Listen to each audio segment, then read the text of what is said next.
Welcome back to TNA. Welcome back. It's time for the longest running Let's Play series to continue as we are approaching the May pay-per-view, or as TNA calls them, One Night Only events. And with that being the case, it is almost time for TNA Impact Wrestling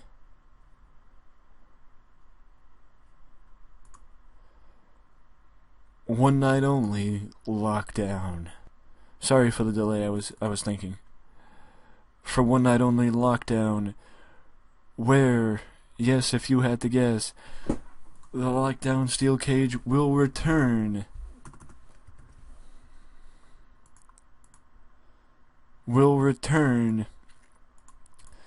And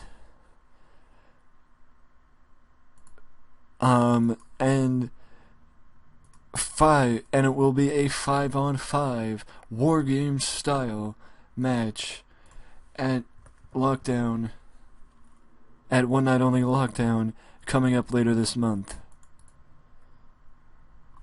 I know not everybody's going to be involved in it, but enough people will be. Davey, Bram, EC3,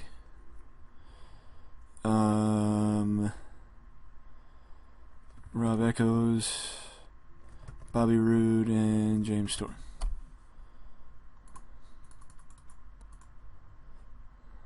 No, it can only be 5 minutes. And I'm actually going to take Ray out, but they can talk about him, considering he's world champion. So, yeah, this is how it's going to be. This is this week's episode of Impact Wrestling, so let's get to it. The show kicks off with a very lackluster pre-show match between Jody Christopherson and Marshall Von Erich. I know you may say, well, actually you won't because you can't see it, but Jody Christopherson's in-ring performance was based on a 27. Well, that's why they're on the pre-show. But you may say, why not put him in a tag team then? Because then it hides his negative in-ring performance. You're right, but it's not that easy to find somebody who somebody can click with just, like that. You have to, take the time and actually try different people out, which I wanted to try him in singles competition again before thinking about putting him in a tag team, so now I'm going to try him with different people to try and find him a tag team partner. And now we move to the first part of the show, and that the show starts with the TNA, the continuation of the TNA Heritage title feud between Mr. Anderson, Eric Young, and The Prodigy. And authority figure Mick Foley, and Mick makes the announcement that this upcoming week on Impact, each member of the triple threat match at Lockdown will compete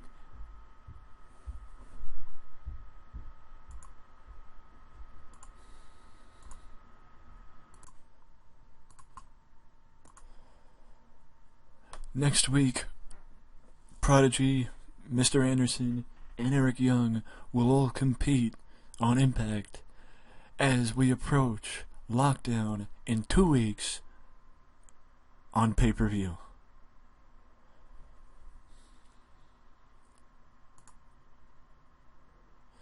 Now we jump into our first match tonight as Shad Gaspard goes up against Brian Myers, and Shad Gaspard comes up short against the Prince of Queens in the opening match tonight on Impact.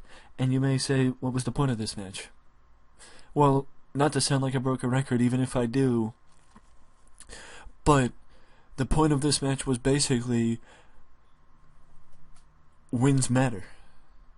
and a win in this match could push them a step closer to maybe being an upcoming challenger for whomever wins the match this Sunday or next Sunday at One Night Only Lockdown for the Heritage title. Or even, in Meyer's case, I think he may be actually under the weight restriction for the X Division title. So, that's a possibility too.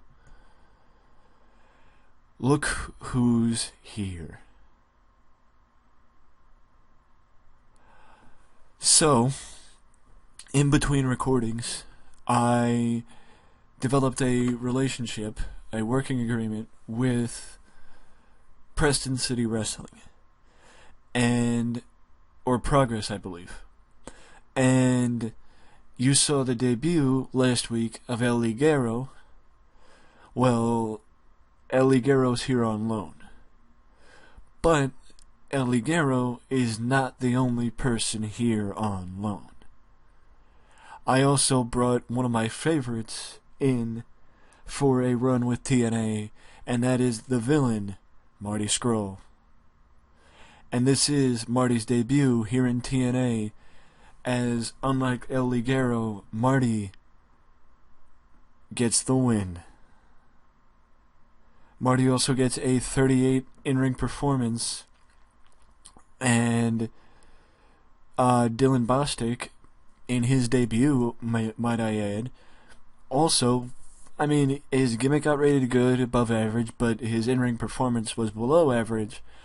But for a kid his age, I shouldn't be surprised. But either way, the villain has arrived in TNA. And now we move to the broadcast position, where a little graphic pops up, and we see that next week on this program, Jeff Hardy will be in the Impact Zone, or will be on Impact, as Jeff has spent the last 2 weeks in Cameron, North Carolina, not just with his family, but also looking for his brother Matt, who's been missing since since falling victim to EC3's trio almost 2 months ago on pay-per-view in a 6-man with his brother Jeff and I believe James Storm. We haven't seen Matt since that pay-per-view, and apparently neither has Jeff. So next week we will find out what has happened to Matt Hardy, and Jeff will bring it to us live on Impact.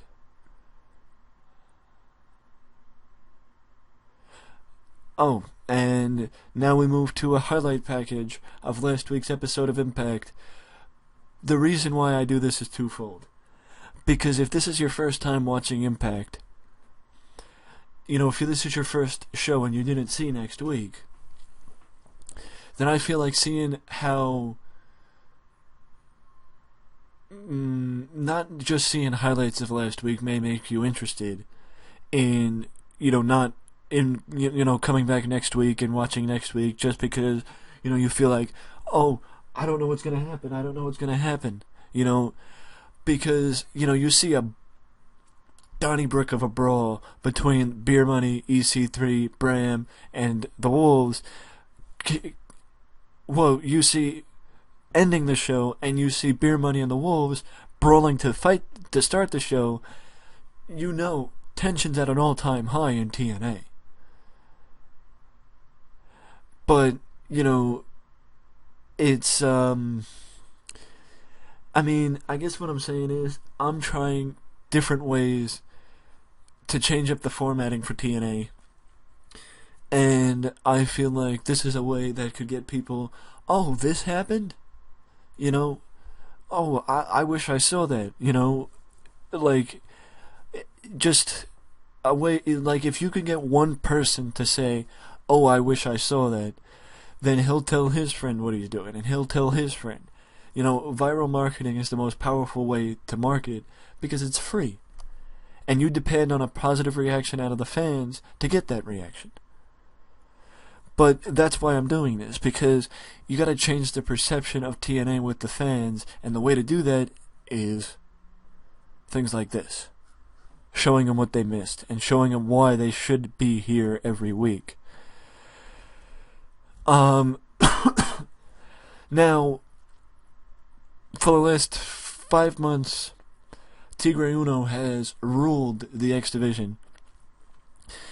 And for the most part, people like Mark Andrews have fallen on hard times, I guess you could say. You know, like, it's really been difficult for him because, how do I put this? It's been difficult because of the fact that he's not, he might get a win, but he gets a loss the next week. He may get a win, he may get a loss. Like, momentum's been hard to build for the other guys in the X Division. So that's why I did a match like this, because Mark Andrews against a local talent. If you don't know Andy Ridge is a product of the ROH Training Academy. I don't think he really competes in ROH anymore, but he is still in wrestling, and he was a local talent available for me to bring in, so I brought him in and put him against Mark Andrews to give Mark Andrews a solid win. A solid win to try and help him build a little bit of momentum and start building up other people in the X Division, not named Tigre Uno.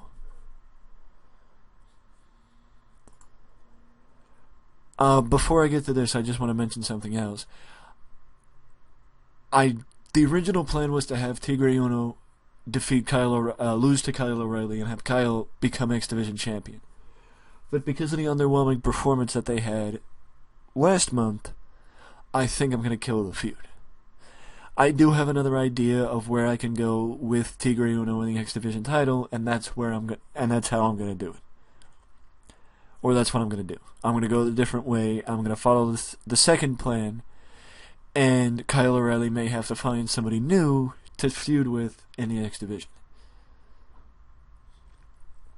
Now we move forward as the Dollhouse come out. Actually, no. The Beautiful People come out first. And the Beautiful People come out and challenge the Dollhouse to a match at One Night Only Lockdown. And they say they want it to be a 6-man or 6-woman tag team match. And then this brings out Taryn Terrell, Jade, and Marty Bell. And Taryn looks in the ring with a puzzled look on her face, and she says, "You call it a 6-man tag or a 6-woman tag, but there's only 2 of you. Last time I checked, that would mean that you're challenging us to a handicap match, unless you have a partner in mind to fit." That that you're not revealing for whatever the reason may be.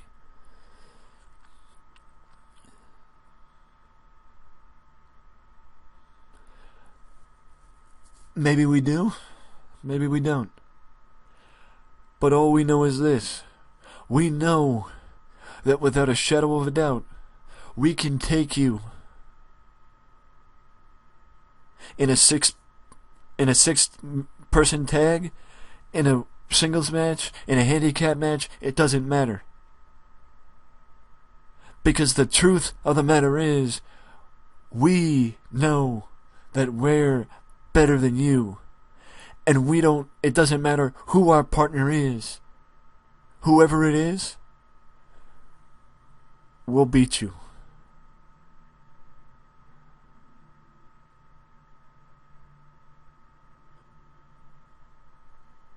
And there is nothing you can do about it. By the way, this is Medicine Rain talking. She may be a babyface now, but she still has the cocky attitude that got her over as a heel. And then Taryn says, "You know what? Put your money where your mouth is. We're the best and we'll prove it. Bring whoever you want. Make it a handicap match. It doesn't matter. We'll show you why. You two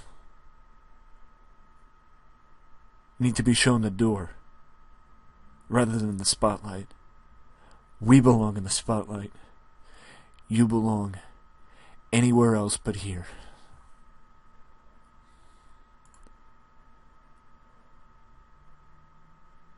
Let me know down in the comment section below. Just a thought popped into my head. Let me know down in the comment section below. What you think of me going through the promos and actually saying what the people would say, as opposed to glossing over what details would be gone over in the promo. Now, I know what I said at the beginning of the video. I actually forgot that I booked this match. And also what I meant to say was, the Prodigy would be competing. And Eric Young and Anderson would be competing tonight. Now you may wonder, okay, why would Anderson lose? Well, two reasons. Anderson's only competed in Heritage title matches. He's not, in 5 months, competed in any other match other than a Heritage title match. Which means he's 11-0. So this is his first loss. And yes, I did the Dusty finish to protect him and to protect his loss. Why? Simple. He's got a title match coming up, and, yes, oh, but he's won every single match, one loss isn't going to kill him. You're right, he's mounted enough credibility where he could have one loss and it not kill him. So, that's the positive thing. The other thing is, this also brings up the fact that now the Prodigy is the only man in TNA still undefeated. And also the fact that Eric Young won, but with the Prodigy's help. Because the Prodigy was down on commentary. And he, got up on the ring and, distracted Anderson, allowing Eric Young to get the victory.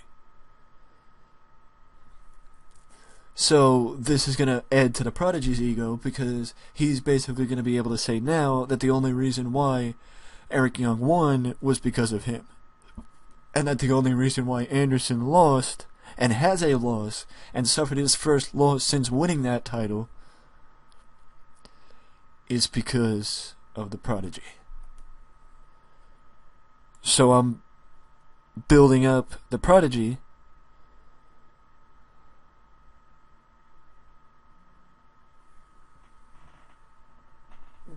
with, and with his eyes glazed over, Anderson. Well, actually, what I should have did was, Anderson shouldn't have been in the segment, because I want to put over the idea of the pile driver. You know what? Fuck it, who cares? Anderson's in the segment, his eyes glazed over, and all three of the guys are having a stare down with each other. With only the Prodigy, with a smile on his face, and doing the motion that he wants the title around his waist. Because he knows that not only is he the hottest heel in TNA right now, well, one of the hottest heels, I should say, but he just showed that not only did Anderson only lose because of him, but Eric Young only won. And what does this mean for the triple threat match? Well, that means that the Prodigy is going in riding high, knowing that he's the only one to beat Anderson since Anderson's title reign began. Now we move forward with another random match as Lashley goes up against Rob Echoes. And you may say, but Rob Echoes isn't supposed to be anything special. Rob Echoes got a 54 in-ring performance. So, it's a little like, okay, how high am I on Rob Echoes?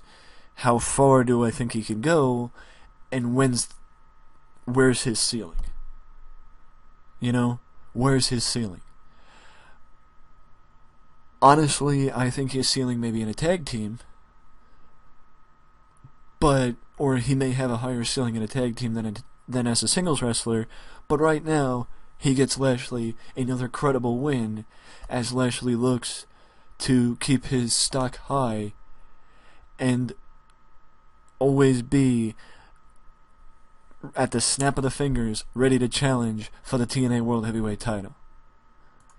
But this gives another opportunity for Lashley as he continues to build momentum. Sorry, my phone was, I just wanted to see what it was. Now, Rey Mysterio, I apologize, Kurt Angle comes out. And Kurt Angle's talking about how he came up short against Rey Mysterio, but he does have a rematch. And, the last TNA One Night Only may have been TNA Legacy. And it may have been the first ever meeting between Kurt Angle and Rey Mysterio in TNA. And Kurt Angle and Rey Mysterio may have gotten the better of the Olympic gold medalist. But the next time we get in the ring, I'm coming for my title. And I'm going to win it back. And this brings out Bram. And most people are puzzled why Bram's coming out. But Bram makes, quells that puzzling right out of the gate because he tells Angle, you know what, Kurt? You may not be 50 yet, but you're already getting delusional. Because these people don't give a damn about you anymore. They don't want to see you and Rey Mysterio in the spotlight. They want to see me. Each and every one of these people want to see me hold that title. Each and every one of these people want to see me on top in this company. See, a few months ago, me and EC3 and Rob Echoes were trying to take people like you out. We took Matt Hardy out. But I realized somewhere along the line that EC3 didn't give a damn about me. And that I knew that I didn't need him to take my rightful spot in this company. And he may have a victory over you, but he didn't finish the job. And now Kurt Angle cuts him off, and just Kurt goes off and talks about how ungrateful the young kids are, and how this is where Kurt has made a career of teaching people lessons and proving people wrong. And he says, any day of the week, Bram, I'll prove you wrong and take you to school and teach you some respect. And Bram looks at him with a pompous look and says, EC3 may have a victory over you, but he didn't do what I'm going to do to you. Once I do the same to EC3, I'm going to end your career. And then he turns his microphone upside down and whacks Kurt on the head with the microphone and slides right out of the ring before Kurt can get his hands on him. And he's walking away with a little grin on his face, and he's so proud of himself. And Kurt says, you hear Kurt. Kurt is pissed off. Kurt is pissed. He wants Bram's ass on a platter, and he's gonna get it, because when Kurt wants something, Kurt gets it. But either way, we move to the next segment, and once again, this time you see he's sitting in the crowd already, but we didn't notice until now, or it's not talked about until now, but Steve Corino is here. Steve Corino is in the crowd once again, much like last week. And I know what you're gonna say. 22, really? Why do you keep putting him on the show? I keep putting him on the show because if this game is anything like 2013, all the segments don't matter. All the segments aren't factored in to the show. and only certain segments are. So that's why I can play with a couple of segments and have a couple segments like this, because all the segments don't matter. But either way, Josh and Pope take this opportunity to try and figure out, what the hell is Steve Corino doing here? Is he scouting? Does he... what the hell is he doing here? Is he looking for a job? Is he here as a fan? When will we find out why Corino is here? And you will find out. I'm just going to say that before I get to the main event, that you will find out, but it's just a matter of when you will find out. Meaning when I will decide that you can find out. Because Corino is here for a reason, and you will find out what the reason is eventually, but it's just a matter of when. Because I want to keep building the intrigue, because he's not here for no reason, otherwise the announcers wouldn't be talking about it. So I'm hoping that's making people think, who know who Corino is, why is he here? What is he doing here? When are we going to find out? When are they going to tell us? I will tell you this, that very soon, Borash will get the okay to interview Steve Corino. And you will find out just a little bit why Corino is in TNA. Now we move to the main event, where EC3 and Eddie Edwards collide. This is building off last week's double draw between the Wolves and Bram and Beer Money and EC3. And once again, Bram makes his presence felt and attacks Ethan Carter, allowing EC3 to win via disqualification after Bram's attack. But then, out of nowhere, down comes Davey Richards, down comes Beer Money right after, and then you hear the music start to play, and Kurt Angle joins the party, and all hell breaks loose on Impact Wrestling. All hell breaks loose as the brawl is on. Kurt Angle, Beer Money, Bram, Davey Richards, Eddie Edwards, Rob Echoes, EC3, all of them going at it all over the Nebraska Coliseum. All of them. Bodies are flying everywhere. All hell has broken loose on Impact Wrestling, and wrestlers are pouring out from the locker room. Just close your eyes and think about this. Wrestlers are pouring out from the locker room. Security, and they're trying to break them apart. All hell is broken loose. You hear Josh Matthews screaming, "All hell is broken loose in the Nebraska Coliseum." If this is how this week's ending, we have one more week. Next week is the go-home show for One Night Only Lockdown. I can't imagine what's going to happen next week before we hit lockdown. Don't miss next week's edition of TNA Impact Wrestling. Till then, my God, all hell is broken loose. Let's see how we did. A final rating of a 70, and we increased our popularity in 11 regions with another solid edition of Impact Wrestling as we head to the 5th pay-per-view of the year, and that is Lockdown. I guess you could say it's a flashback to old TNA with a little intrigue of new TNA because it's a one night only. And you may say, why not call it Lockdown? This gives it a little bit of a new identity, calling it one night only. And it's also not Lockdown, because every match is not going to be contested inside of a steel cage. The main event is contested inside of a steel cage. That's it. Lethal Lockdown, 5-on-5, one team, another team. You will find out, by the way, who will be captaining each team and every member of both teams next week on Impact when the match is announced. And with that being the case, I want to say this, that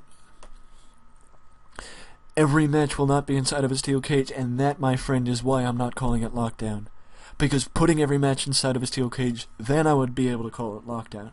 Not doing it, it's not lockdown. It's one night only lockdown, where only one match will be contested inside of a steel cage. That's it. And if, by the way, you want to know what's going to happen with the TNA Knockouts title, you will find out what's going to happen with the Knockouts title next week, because Gail Kim will be featured on the show next week, and all questions will be answered in that next week. Everything you will know about everything before One Night Only, before the One Night Only event, because not only that, next week will you find out the captains of the main event, and will we hear from the Knockouts champion, but also Jeff Hardy will be on the show, as we will find out the whereabouts of his brother Matt, and Jeff's mentality, because he's been gone for the last 2 weeks trying to find his brother and trying to help Rebby Sky in Cameron figure out what the hell's going on with Matt and where he's been for the last 2 months. So all that and more, and also what will happen next with Steve Corino, you'll have to find that out next week on Impact Wrestling. But until then, let me know down in the comment section below what you think of the direction so far for the longest running Let's Play series. And also, if you like certain roster additions, like the addition of the villain, Marty Scurll, let me know all that and more down in the comment section, because, as always, feedback is more than welcomed and appreciated. But if you don't want to leave a comment, you can always leave a like, and subscribe to the channel for more content just like this that you can only find right here at Wrestling Express. Till next time. Later.